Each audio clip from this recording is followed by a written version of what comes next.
Il faut parler d'attractivité pour le secteur de l'hôtellerie et de la restauration. Là où on est extrêmement étonné, c'est que si les métiers de l'hôtellerie et de la restauration ont défrayé la chronique, ou en tout cas l'ont bien occupé, on a un regain d'attractivité sur ces métiers-là. Alors évidemment, il y a un gros travail de fond avec nos partenaires professionnels, mais de plus en plus, on a des demandes nouvelles sur l'hôtellerie et la restauration, et puis surtout des personnes qui peuvent venir d'horizons complètement différents. Il n'est pas nécessaire de venir d'un bac pro ou d'un bac techno pour nous rejoindre, même les bacs généraux, surtout les bacs généraux sont attendus. Donc ne jamais s'auto-censurer et oser candidater et essayer nos métiers. Il y a une garantie totale de travail, d'employabilité à l'issue de toutes les formations qui sont proposées. Donc ce sont des métiers qui offrent une carrière internationale et aussi des compétences qu'on peut aisément transposer dans bien d'autres secteurs.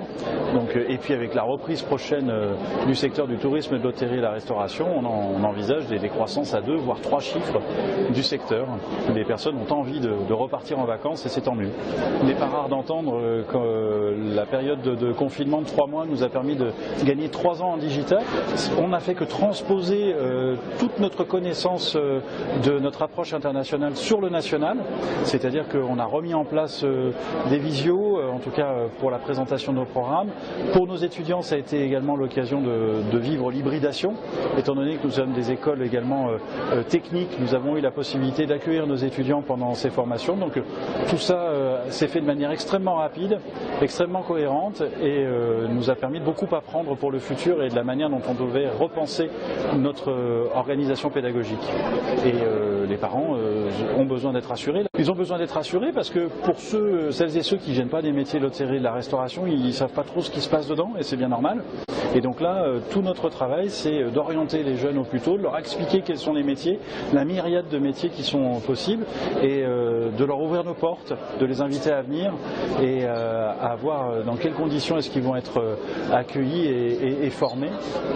Si vous cherchez des métiers qui ont du sens, et notamment le sens de l'autre, si vous voulez des métiers qui vous amènent à l'international, si vous voulez des métiers qui vous donnent des formations qui vous donnent des compétences que vous pouvez utiliser dans bien d'autres métiers, osez penser les métiers de l'hôtellerie et de la restauration, qui vont avoir besoin de bras, qui vont avoir besoin de managers et qui surtout vont vous permettre de très rapidement prendre des responsabilités et de donner un sens à votre travail, donc à votre vie.